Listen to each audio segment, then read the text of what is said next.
E aí, gente, sejam bem-vindos para mais uma videoaula aqui na nossa plataforma.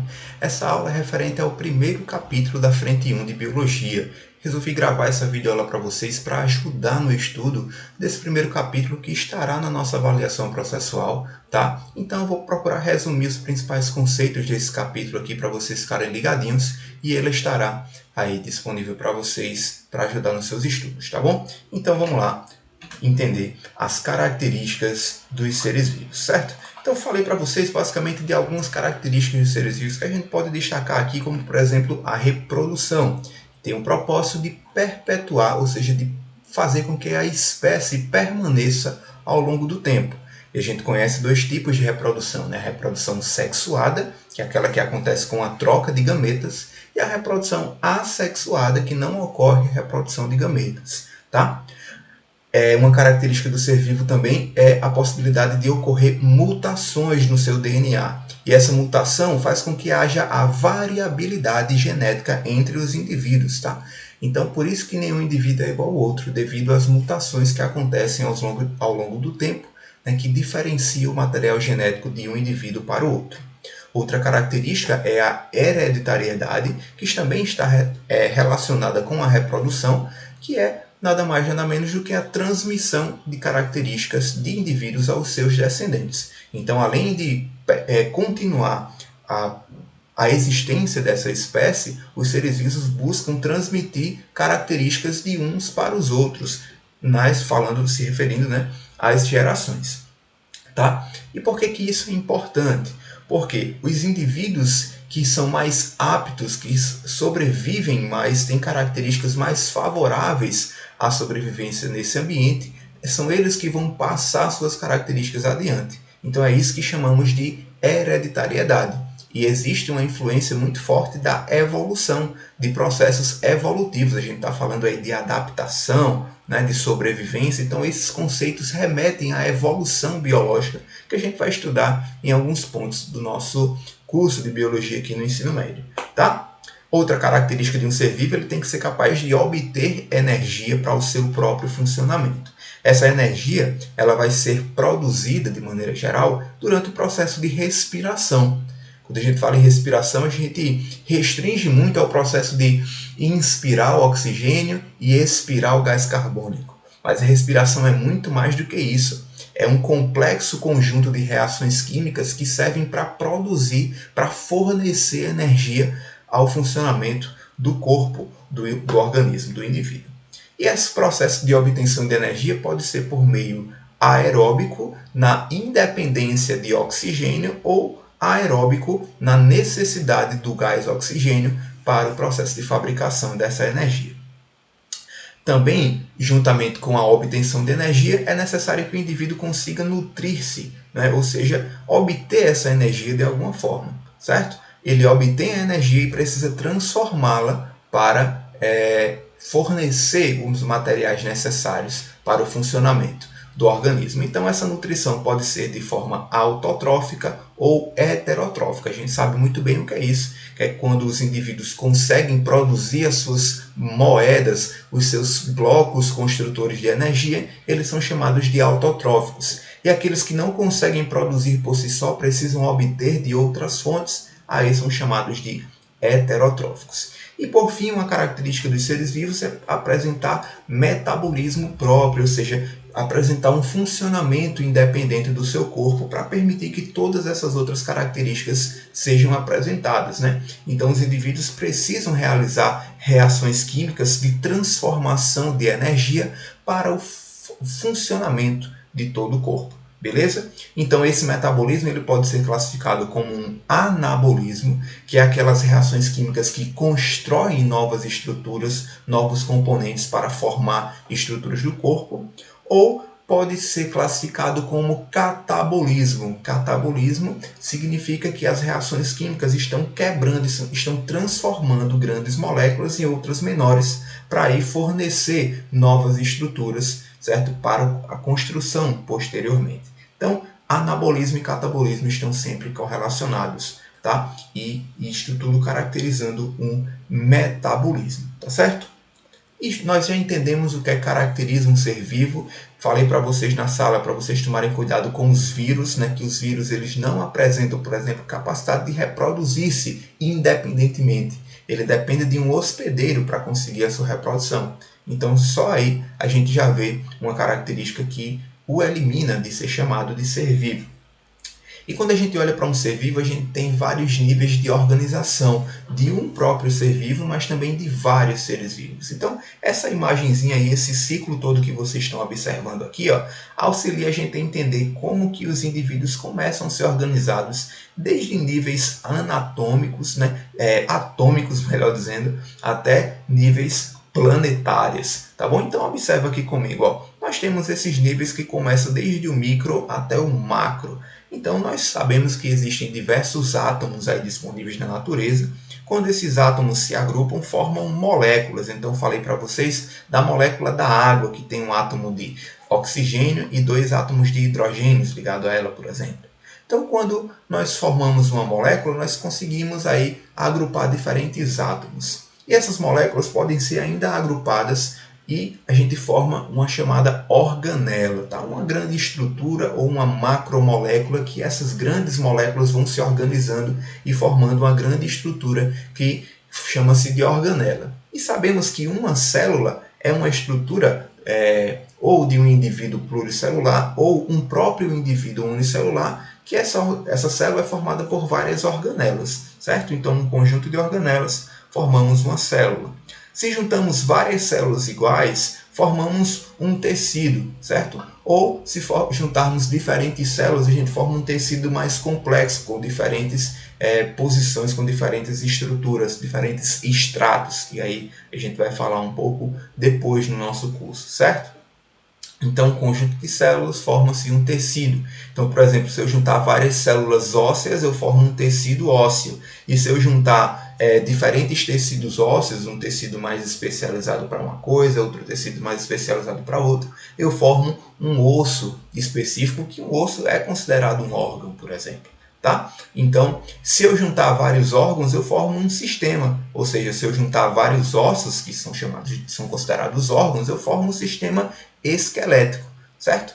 E diferentes sistemas, eu formo um organismo. Olha só, então se eu pego o sistema esquelético junto com o sistema muscular, sistema circulatório, sistema respiratório, vou juntando todos os sistemas, eu formo um único organismo. Beleza? E aí a gente chega no indivíduo como um todo.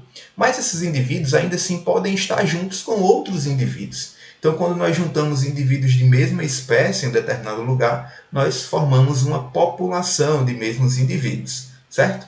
Se temos diferentes populações aqui, ó, população de alces, populações de águias, de peixes, nós formamos uma comunidade. É o conjunto de diferentes populações. Quando nós nos referimos a um ecossistema, então aí é quando eu considero todas as comunidades que vivem em um determinado lugar, onde naquele lugar nós encontramos também fatores abióticos, que são esses fatores não vivos, como por exemplo, umidade, temperatura, vento, solo, minerais que não são vivos, certo? Então, todos esses conteúdos, juntamente com as espécies vivas, ou seja, os fatores bióticos, nós caracterizamos um ecossistema. Então, aí eu posso ter, por exemplo, um ecossistema terrestre. Então, o que é que eu encontro naquela terra? Naquela superfície, por exemplo? Além dos seres vivos, que são os fatores abióticos, eu encontro alguns minerais, né? Eu encontro água, que não é um elemento vivo. Tá? Eu encontro a temperatura do solo, a acidez daquele solo, a textura do solo. Então, tem vários fatores que estão ali controlando e se relacionando com os seres vivos. Certo? E, por fim, nós temos a biosfera. Gente, biosfera é quando juntamos todos os diferentes ecossistemas que encontramos no nosso planeta. Então, essa ideia de biosfera é a grande esfera, o grande círculo da vida que é encontrado no nosso planeta. Pelo menos até agora, nós apenas temos registro de vida aqui no nosso planeta Terra, certo? Vida no ponto de vista biológico, tá bom? Então, por exemplo, se nós juntamos o ecossistema aéreo, chamado de atmosfera de maneira geral, se juntamos a litosfera, que são todos os ecossistemas que encontram-se na Terra, no solo, e se temos aí a hidrosfera, que é aquele os ecossistemas, de maneira geral, aquáticos. Então, se juntamos esses 3 tipos de ecossistemas, nós formamos a grande biosfera. Então, perceba que nós partimos do ponto de átomo minúsculo até um grande agrupamento de seres vivos de diferentes fatores, certo? Então, tudo isso aqui são os níveis de organização dos seres vivos, como é que eles são organizados, como eles são formados, tá certo? E para a gente finalizar esse capítulo, eu quero chamar a atenção para vocês do método científico. Eu acabei ficando um pouquinho aqui embaixo assim, ó, mas aqui está método científico, certo? Termina aqui. Então, gente, o que é um método científico? Isso é como o passo a passo, ou seja, a sequência de etapas que os cientistas eles obedecem, eles seguem para construir as informações, para organizar as informações que são descobertas de acordo, sobre a natureza, sobre o funcionamento dos seres vivos, sobre diferentes fatores, certo? Então, eu quero chamar a atenção para vocês desses passos, como é que se dão, certo? Então, você é capaz de ser um cientista, você é um cientista, você apenas é necessário seguir esses passos, tá? Que caracteriza um método científico. Então, quando a gente está em dúvida sobre alguma coisa, o que é que a gente faz? Primeira coisa, a gente vai observar aquele fato, né? Então, a gente está lá, meu irmão, aquilo ali é um pouco curioso. Por que será que acontece isso? Aí a gente formula um problema. Então, esse problema geralmente é uma pergunta. Então, assim, por que será que isso acontece? O que faz com que isso aconteça? Então, a gente vai e cria uma hipótese. A hipótese é uma possível resposta para essa pergunta, não quer dizer que ela é verdadeira.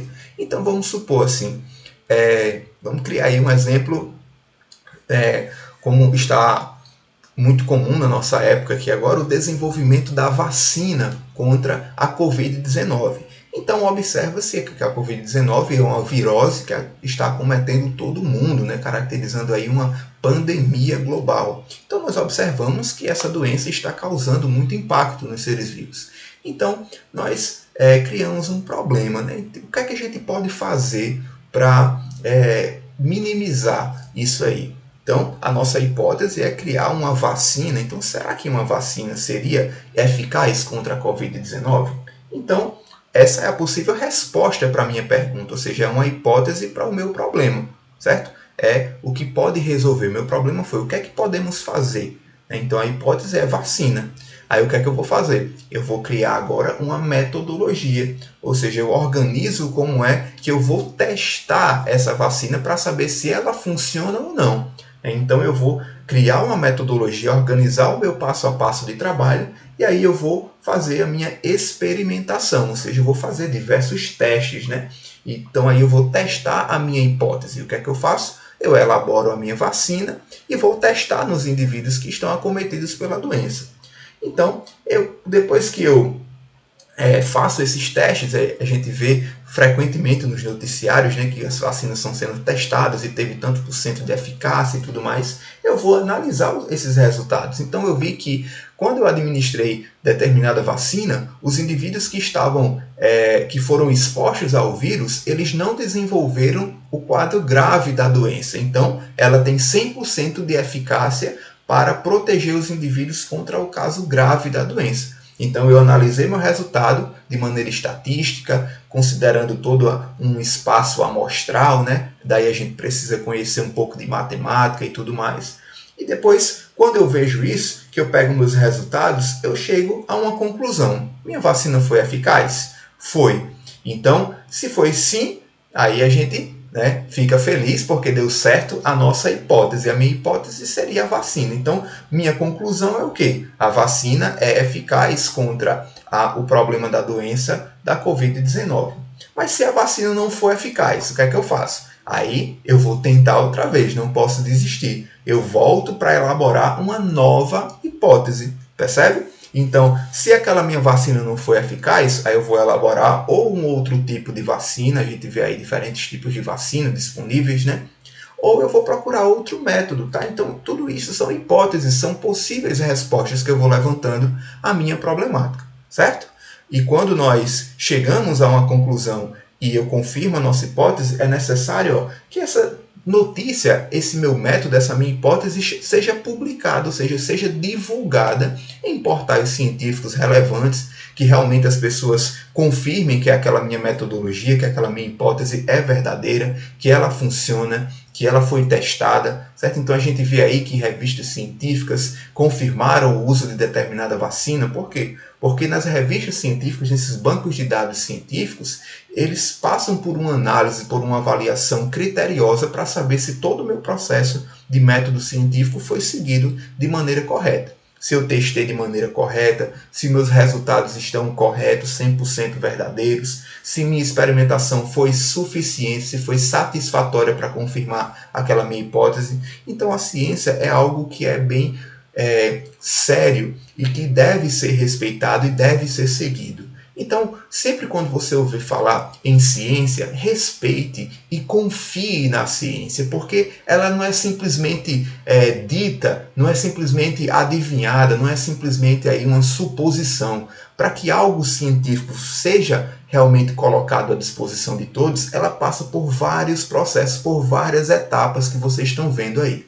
Então não acredite naquelas correntes de WhatsApp que diz que fulaninho usou isso e deu certo. É porque pode ser na sorte ou porque ninguém sabe porquê, mas não foi testado cientificamente, obedecendo todos esses passos, tá certo? Então, cuidado nesses processos. Recomendo que vocês deem uma lida no nosso material, certo? Estude direitinho esse capítulo 1. Também façam os exercícios que estão disponíveis para vocês. E qualquer dúvida, qualquer necessidade, eu estou à disposição para a gente conversar, tá bom? Então, um abraço para vocês, bons estudos e até a nossa próxima aula.